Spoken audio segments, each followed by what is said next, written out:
누가 그렇게 평가했을까요? 야고보 사도가 욥에 대하여 평가한 거예요. 야고보 5장 11절에서 욥에 대하여 야고보 사도가 평가했다는 거예요. 고난 속에서도 신실하였던 사람 욥은 고난 가운데 있어서도 신실했다. 뭐였다는 겁니까? 하나님을 향한 믿음이 굳건했다, 온전했다. 욥기 1장 1절에서 하나님께서 욥에 대하여 어떻게 평했습니까? 온전하고. 다시 말하면 하나님에 대한 마음이 변치 않았다. 오직 그 믿음이 굳세게, 그 친구들이 아무리 뭐라고 해도, 엘리바스와 빌닷과 소발이 뭐라고 해도 중간 욥이 그의 어렵고 힘든, 그래서 뭔가 조금 불안한 듯한 표현도 되어지지만, 그럼에도 불구하고 하나님을 향한 믿음이 굳세게 온전하게 변함없이 그는 일관성 있는 믿음을 지켰다. 그런 측면에서 고난 속에서도 욥은 신실한 믿음의 소유자였다. 오늘 저와 여러분이 욥처럼 어떤 고난이 닥치고 어떤 힘든 일이 있어도 우리가 하나님을 향한 그 믿음은 일편단심이어야 된다. 하나님을 향한 그 믿음, 욥이 하나님을 향하여 고백했던 믿음, 그것은 하나님은 전능하신 하나님이십니다 라고 하는 것을 일관성 있게 욥의 이야기를 통해서 우리가 목격할 수 있습니다. 자, 먼저 욥이라고 하는 사람이 실존 인물인가 하는 것부터 우리가 한번 생각해 봐야 되겠죠. 욥은 실존 인물일까요? 자, 어떤 사람은 그렇게 합니다. 성경 속에 시가서가 나오죠. 자, 먼저 시가서 첫 번째요, 욥, 시편, 잠언, 전도, 아가서, 끝입니까? 이사야까지 나옵니까? 예, 바로 시가서 5편, 그 시작이 욥이죠.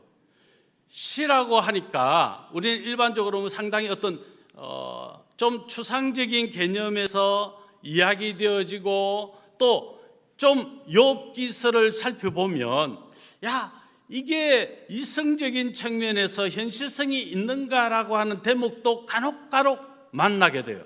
그런 부분에서 욥은 과연 실존 인물인가, 가상의 인물은 아닌가라고 하는 생각이 어느 사람들에게 있었다. 그런 측면에서 욥은 분명한 실존적 인물이라고 하는 사실을 구약의 선지자 에스겔이 그 사실, 욥은 실존 인물이라고 하는 측면에서 세 사람의 예를 들면서 욥을 이야기합니다. 자, 에스겔서 14장인데요. 우리 한번 성경을 띄워줄 텐데, 자, 우리 같이 한번 14절로부터 같이 읽어보겠습니다. 20절까지 읽는데 함께 교독합니다. 비록 노아, 다니엘, 욥 이 세 사람이 거기에 있을지라도 그들은 자기의 공의로 자기의 생명만 건지리라. 나 주 여호와의 말이니라.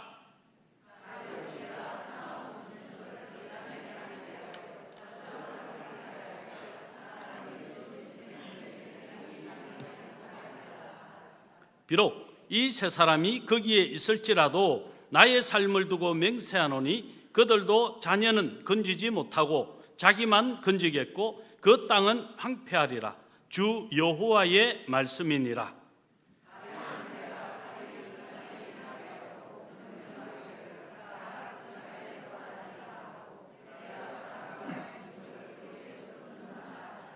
비록 이 세 사람이 거기에 있을지라도 나의 삶을 두고 맹세하노니 그들도 자녀는 건지지 못하고 자기만 건지리라. 나 주 여호와의 말이니라.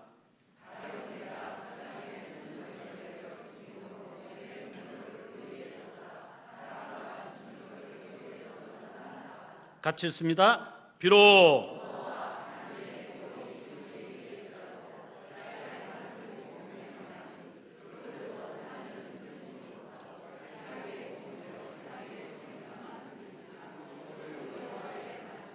아멘. 자, 이 에스겔 14장 1절에 무슨 말이 나오냐면 인자야라고 하며 하나님께서 인자 에스겔에게 말씀하시는 장면입니다. 그 말씀하실 때 이스라엘이 범죄하여 하나님을 떠나 그들이 패역한 모습으로 살게 되죠. 하나님의 말씀을 거역하고 하나님 말씀에 순종하지 아니하고 범죄한 이스라엘을 내가 손으로 심판하겠다 하시며 심판을 당하는 그림이 펼쳐집니다.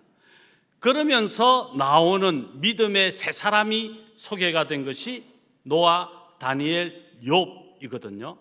여기에서 특별히 노아, 다니엘 우리가 짐작컨대 노아는 어떤 사람이었습니까? 방주를 만든 사람. 어느 때 만들었습니까? 도저히 모든 사람이 도무지 이해할 수 없는 그때 방주를 만들었습니다. 누구의 말씀대로입니까? 하나님의 말씀대로.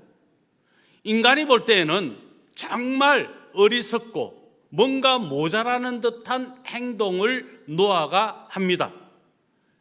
있을 수 없는 배를 짓고 그 배를 띄워야 할 곳이라고 예상하지도 못할 곳에서 배를 짓습니다.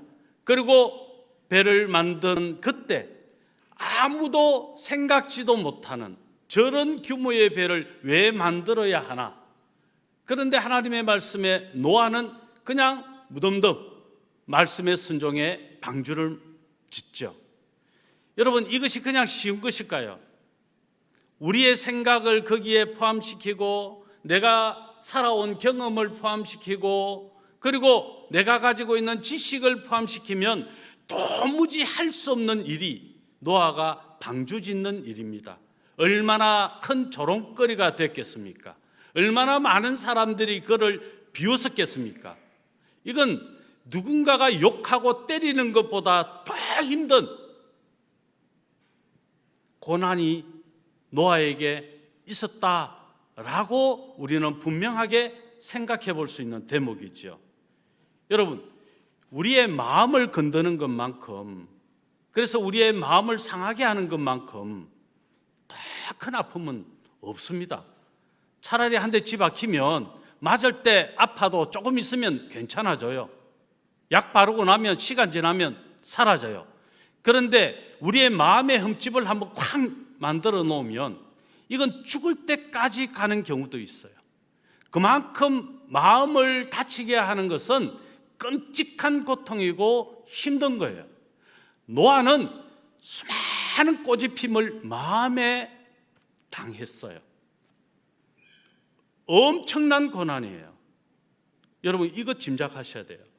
자, 그런 노아도, 다니엘은 또 어떤 사자의 밥이 될 뻔도 하고, 이 다니엘의 그 고난의 과정도 엄청난 모함과 실제적인 마음의 꼬잡힘과 그리고 사자굴에 들어가야 되는 정말 끔찍한 고난을 또 받은 사람이죠. 지금 뭘 이야기하려고 하는 거예요? 그만큼 그들은 믿음을 지키려고 했던 의인이라는 걸 지금 이야기하는 거예요. 대표적으로 몇 사람만, 세 사람을 이야기하는 거예요. 마지막에 이야기한 사람이 욥이죠. 욥이 당하였던 고난은 이제 마음의 꼬잡힘도 누구로부터 당합니까? 엘리바스, 빌닷, 소발, 이름도 벨도 좋지도 않은 놈들이 얼마나 꼬집어요. 그리고 실제 그는 모든 것을 잃었어요. 자녀들까지 다 잃었어요. 재산도 다 잃었어요. 건강도 다 잃어버렸어요. 얼마나 욥이 당한 고난은 끔찍한 고난이었는가 우리가 짐작해 볼 수 있는 대목이죠. 자, 그런 의인, 그런 의로운 사람, 이 사람들이 그럼에도 불구하고 하나님을 향한 믿음을 변치 아니하고 변질되지 아니하고 지켰더라. 그런 사람들도 하나님이 심판하실 때에는 오직 그들만이 하나님께서 구원하시는 것을 경험하게 된다. 지금 여기에서 핵심은 자녀들. 아무리 그런 의로운 사람도 그들의 자녀들까지는 구원할 수 없다. 오직 구원에 관한 믿음은 본인과 하나님과의 관계에만 이 구원의 역사가 이루어지는 거다. 우리가 아무리 의롭다고 해도, 우리가 아무리 고난을 많이 받았다고 해도, 우리가 아무리 믿음이 좋다고 해도 내 믿음 때문에 내 자녀를 하나님이 구원시키는 건 아니다. 구원의 문제는 철저하게 개인적인 것이다. 이제 지금 그 이야기를 에스겔서 14장에서 이야기하면서 이스라엘 백성들이 범죄하고 있는 현장에서 믿음을 바로 세워라.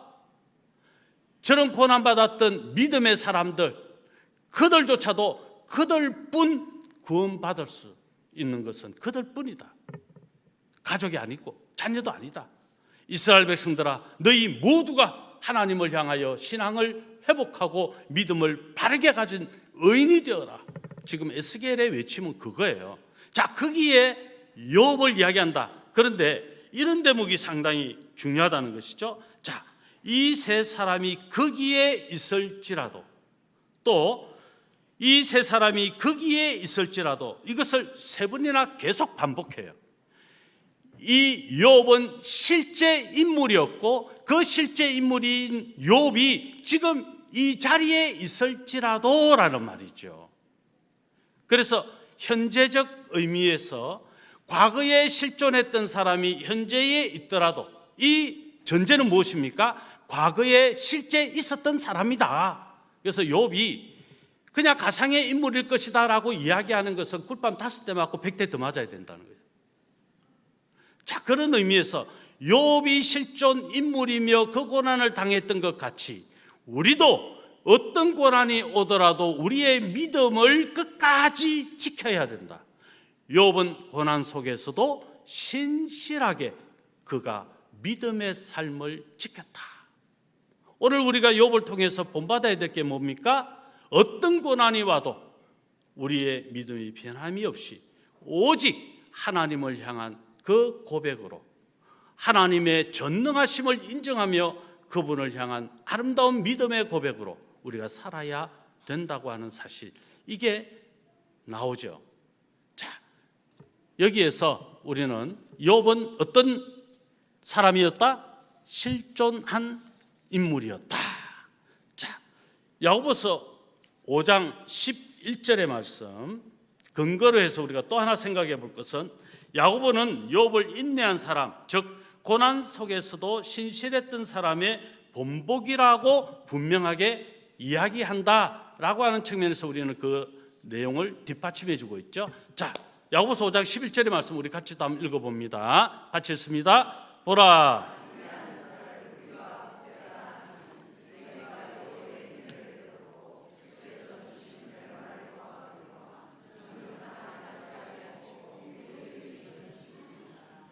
욥의 인내를 들었고, 분명히 역사적 실존하였던 욥의 인내를 들었다. 그리고 주신 결말을 보았다.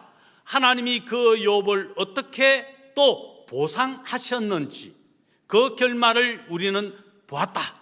그는 누구인가? 그는 의롭고 그는 하나님 편에 있었던 믿음의 신실한 사람이었다. 그 사실이 결말로 보여졌다. 자, 그런 측면에서 욥기 마지막 장인 42장을 우리 한번 좀 펼쳐보셨으면 좋겠습니다. 욥기 42장입니다. 자, 결론 부분인데요, 7절의 말씀 우리 같이 한번 읽습니다. 7절입니다. 여호와께서 욥에게 이 말씀을 하신 후에 여호와께서 대만 사람 엘리바스에게 이르시되 내가 너와 네 두 친구에게 노하나니 이는 너희가 나를 가리켜 말한 것이 내 종 욥의 말같이 옳지 못함이니라. 욥의 모든 말을 하나님이 다 들으시고 종합하여 결론 내리신 것은 욥은 옳았다. 그러나 엘리바스 빌닷 소발은 어땠다는 것입니까? 너희의 말은 옳지 못했다. 욥은 의로웠다 그 말이죠. 자, 욥기 1장 1절 또 우리 같이 다 한번 읽겠습니다. 1장 1절입니다. 예, 1장 1절 시작. 우스 땅에 욥이라 불리는 사람이 있었는데 그 사람은 온전하고 정직하여 하나님을 경외하며 악에서 떠난 자더라. 욥은 온전하고 또 정직하고 하나님을 경외하고 악에서 떠난 사람이었다.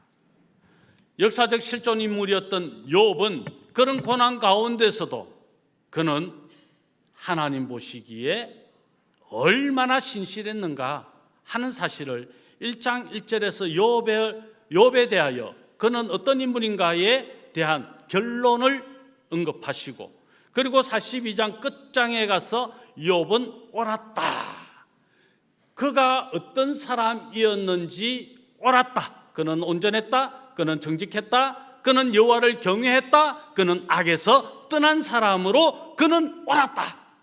이게 하나님의 평가지요. 우리가 언젠가 하나님 앞에 설 때가 반드시 있을 거예요. 그때 하나님께서 욥에게 말씀하신 것 같이, 욥을 인정하신 것 같이 오늘 저와 여러분도 이런 평가가 있어야 된다는 것이죠. 어떤 평가입니까? 우리도 온전하고 정직하고 하나님을 경외하고 악에서 떠난 자였다. 우리의 삶 전체가 하나님 보시기에 옳았다. 다시 말하면 우리가 그런 네 가지의 삶을 우리의 삶을 통해서 증명해 내므로 너의 삶을 볼 때 내가 옳았다, 우리 주님이 우리를 그렇게 평가하시도록 우리의 삶에 책임져야 된다. 고난 가운데서도 어떤 고난이 있더라도 그 고난 가운데서도 신실했던 욥처럼 하나님으로부터 온전하다, 옳았다, 이 평가가 주어질 수 있는 오늘 저와 여러분이 되어야 된다는 것이죠. 아멘이십니까? 아멘이십니까? 억수로 아멘이 약하시다, 그죠? 우리 김옥기 목사님 오셨으면 그냥 안 넘어가는데, 저는 그냥 넘어가 드릴게요. 욥도 자기 자신과 환경과 친구들에게 조바심을 내는 표현도 많은 곳곳에서 우리는 볼 수 있어요.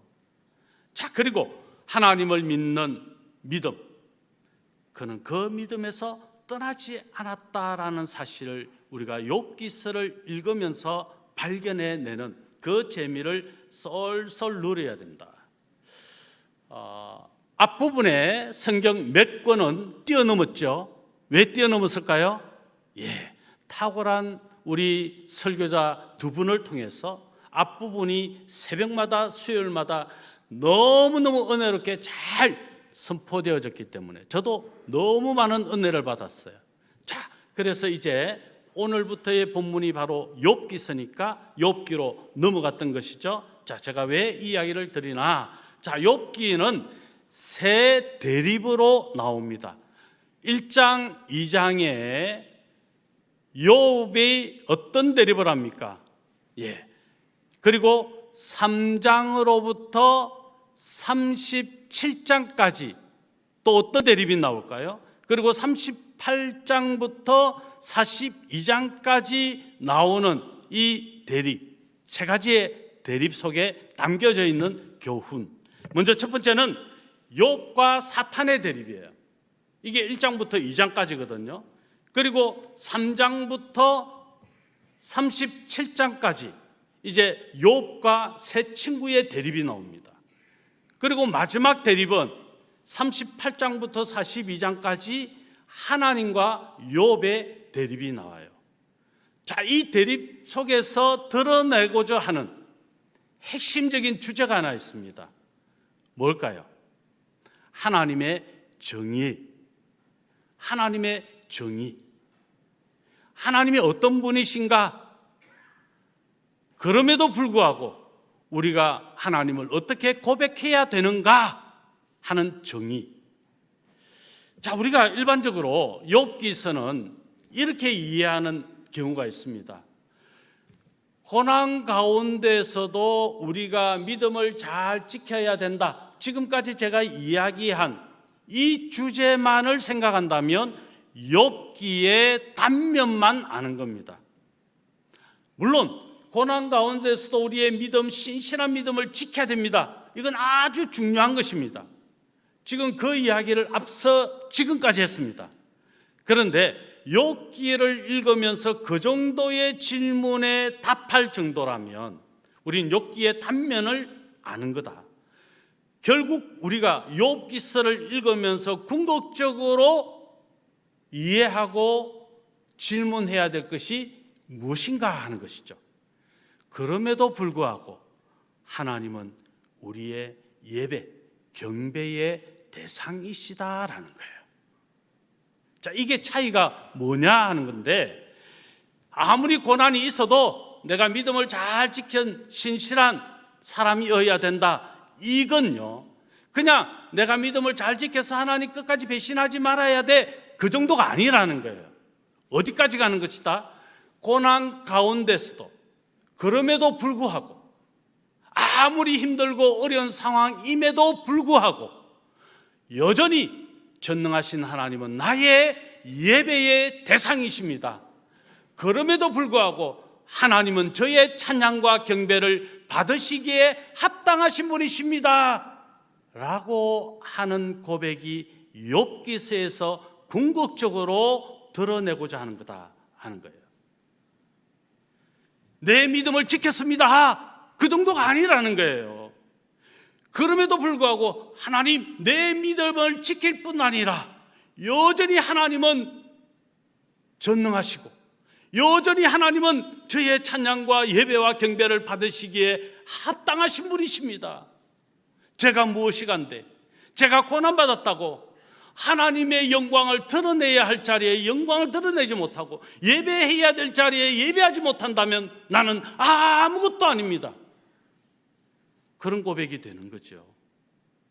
여러분, 믿음의 단계는요, 이게 중요해요.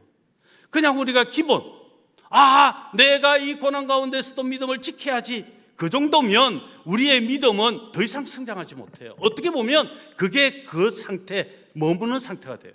그런데 그럼에도 불구하고 하나님은 전능하시고 하나님은 인애가 풍성하시고 하나님은 언제나 나와 함께 하시며 자비하시며 그 하나님은 나의 경배와 예배를 받으시기에 합당하신 하나님이십니다. 이게 신앙의 수준이죠. 욥기는 이 단계까지를 바라보게, 고백하게 하는 책이 욥기예요. 그래서 이런 큰 틀을 가지고 욥기서를 읽고 묵상하면 이 욥기가 얼마나 재밌는 책인지 몰라요. 욥기 부분 물론 엘리바스나 빌닷이나 소발의 대화 가운데 좀 복잡한 이야기가 전개되기도 해요. 자, 그 복잡한 이야기가 또 새벽 시간마다 수요일마다 풀어질 때 여러분들이 깜짝깜짝 놀랄 신비스럽고 너무너무 은혜스러운 약속의 말씀이 선포될 거라는 거예요. 이게 기대가 되시죠? 그게 욥기였어요. 욥의 친구들은 욥이 고난을 받는 것은 그가 어떤 큰 죄를 지었기 때문이다, 이런 그냥 카테고리 안에, 그런 범주 안에 욥을 딱 묶어놓고 이야기를 시작하는 겁니다. 그러나 욥은 그런 상황 가운데서 당하는 이 꼬집힘, 이 마음의 상처를 엄청나게 받아요. 그럼에도 불구하고 내 경배를 받으시기에 합당하신 하나님, 저의 경배를 받으시옵소서 라고 하는 욥의 찬양을 우리가 욥의 시를 통해서 읽고 묵상할 수 있어야 된다. 그래서 욥기는 의인이 고난을 받는 이유가 무엇인가라고 하는 질문을 던지는 책이 아니다. 욥기는 하나님, 그분이 나의 경배의 예배의 대상이십니다. 그럼에도 불구하고 하나님은 저의 전부이십니다. 이런 고백이 일어나야 되는 책이 욥기다. 만약에 이것이 아니면 사탄이 공격했던 것 중에 주요한 게 무엇이었습니까? 상업적 신앙을 고백해요. 이런 거죠. 사탄이 하나님 앞에서 하나님, 저 욥 재산을 하면 다 소유를 다 사라지게 해보십시오. 거두어 보십시오. 욥이 저 믿음을 그대로 지킬 수 있겠습니까? 그래도 욥이 의인으로 그 믿음을 그대로 간직하면서 그 믿음을 지킬 수 있겠습니까? 사탄이 공격했던 게 바로 그거죠. 이게 뭐예요? 하나님이 복 주시면 잘하고 하나님이 복 주시지 않으면 안 해도 된다라고 하는 신앙, 상업적 신앙이라는 거예요. 자, 이것을 다르게 표현하면 기복적 신앙. 사탄은 끊임없이 우리를 어떻게 공격합니까? 기복적 신앙으로 공격해요. 그래서 우리가 기도하는 주 내용에 어떤 내용들이 많이 들어갑니까? 돈도 좀 주시고 건강도 주시고 내 아이도 잘 되게 해주시고 집도 좀 넓히게 해주시고 계속 주시고. 이 기도가 많은 사람들은요, 끊임없이 사탄이 공격했던 상업적 신앙으로 유도하는 거다. 그 사실을 아셔야 돼요. 그런 모든 것들을 주시지 아니하셔도 그럼에도 불구하고 하나님은 여전히 저의 경배의 대상입니다라는 고백이 우리의 고백이 되어야 되고, 그때 하나님은 상 주시는 분이시라, 보상하시는 하나님은 넘치게 우리를 향하여 보상해 주신다. 이거 경험하는 거예요. 그러나 그 뒤의 것을 바라보면서, 물론 상 주심을 바라보라, 중요한 믿음입니다. 그건 궁극적으로 이루어질 것이다. 이 확신을 가지는 것은 믿음의 핵심이라고도 할 수 있습니다. 그런데 더 중요한 것은 설령 그렇지 아니할지라도 하나님을 향한 저의 믿음은 하나님만이 저의 예배를 받으실 유일하신 분이십니다. 저는 언제까지나 하나님을 예배합니다. 이게 더 중요한 핵심이라는 거죠. 그러므로 이 상업적 신앙을 부추기는 사탄에 의해서 기복적인 신앙을 더 이상 가지지 말고 기복적 신앙을 비울 수 있는 우리가 되어야 된다. 그래서 내가 좀 잘 되면 하나님 축복하셨으니까 내가 열심히 해야지, 그런 사람 치고 조금 못 되면 제대로 신앙 지킨 사람이 없다. 그러므로 어떤 경우에도 잘 되거나 못 되거나 뭐 없거나 있거나 병들었거나 건강하거나 그게 우리의 신앙의 어떤 결정적인 이유가 될 수 없다. 어떤 경우도 그럼에도 불구하고 하나님은 저의 하나님이십니다. 그렇게 고백하실 수 있는 우리 모두가 되실 수 있기를 예수님의 이름으로 축복합니다. 마태복음 4장 8절로 10절에 보면 이제 본격적인 예수님의 사탄으로부터 시험받는 마지막 대목이 나오죠. 1절로부터 11절까지가 40일 주야로 금식하셨던 예수님께서 세 가지 사탄으로부터 시험을 받는 장면이 나옵니다. 특별히 이 8절로 10절에 가면 이 사탄의 시험의 절정이라고 할 수 있는 대목이 나오죠. 먹을 것 가지고 시험을 하고, 영광을 가지고 시험을 하고, 안전을 가지고 시험을 해요. 이 세 가지 시험의 범주는 우리가 사탄으로부터 끊임없이 받을 수 있는 시험이다. 예수님이 그 시험에 승리한 것 같이 우리도 사탄의 어떤 시험도 이길 수 있어야 된다. 아니, 이길 수 있다. 어떻게 해요? 보혜사 성령께서 우리를 도우시고 언제나 우리와 함께 하심으로 우리를 지켜주실 것이기 때문에 그렇습니다. 그래서 우리의 믿음은 언제나 성령의 도우심으로 내가 이긴 신앙, 승리의 신앙을 내가 살아간다. 그러므로 성령님 끊임없이 나를 도와주시고 지켜주시고 붙들어 주시옵소서. 이런 기도가 우리의 기도의 중요한 내용이 되어야 될 겁니다. 이거 주세요, 저거 주세요가 아니고 저의 믿음을 지킬 수 있도록 도와주세요. 욥기를 통한 성도의 근본적인 질문, 왜 의인이 고통을 받는가? 이것이 아니라 우리 하나님은 예배와 섬김을 받기에 합당하신 분이다. 자, 우리 한번 따라서 하겠습니다. 이제 말씀했는데요. 자, 따라서 합니다. 우리 하나님은 예배와 섬김을 받기에 합당하신 분이십니다. 이 질문에 이 답이 우리가 해야 될 거다. 자, 그 앞에 뭐가 들어가야 됩니까? 그럼에도 불구하고 우리의 예배와 섬김을 받기에 합당하신 분이 하나님이십니다. 자, 앞서서 제가 욥기에 전능하신 하나님이 많이 나온다 표현했죠? 몇 번 나올까요? 하나님의 전능자, 이 전능자라고 하는 표현이 욥기에 총 31번 나옵니다. 31번 전능하신 하나님을 고백하는 욥과 같은 시인들이 그 다음 시편에서 몇 편으로 되어 있다고요?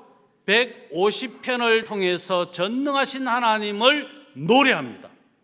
그러면서 잠언으로 가면 이제 31일 동안 한 날 한 날 어떤 하나님을 고백하며 살라고 이야기합니까? 전능하신 하나님을 고백하며 살라고. 그게 뭐라고 이야기하는 것입니까? 지혜자다. 어리석은 자는 하나님의 전능성을 인정하지 않습니다. 믿지 않습니다. 다른 말로 하면 하나님의 전능하심을 의지하지 않습니다.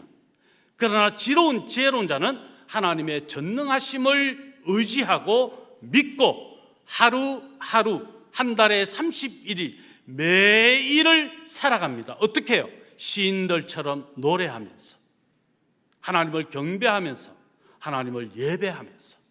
이것이 시가서에서 주는, 그러므로 우리 인생을 쫓으면 헛될 수밖에 없고 우리가 전능하신 하나님을 의지하면 하나님이 주시는 평안과 기쁨과 감격의 삶이 된다.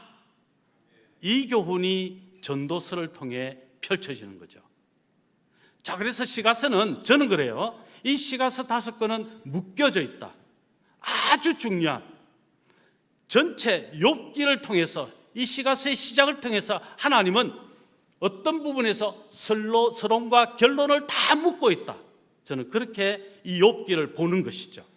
왜냐하면 이어서 나올 시편과 잠언과 또 전도서의 모든 내용들이 바로 그 핵심적인 전능하신 하나님을 향하고 있기 때문에 그렇습니다. 말씀했습니다. 전능하신 하나님을 오늘도 나의 하나님으로 고백하시고 사십시오. 전능하신 하나님을 매일 전능하신 하나님이 나의 하나님이심을 고백하며 사십시오. 그것이 진정한 지혜자요 믿음의 삶이요 어떤 고난 가운데서도 신실했던 욥과 같은 삶을 사는 우리의 모습이 될 것입니다. 그럼 우리 성도님들이 다 되시기를 삼일체 하나님의 이름으로 축원합니다.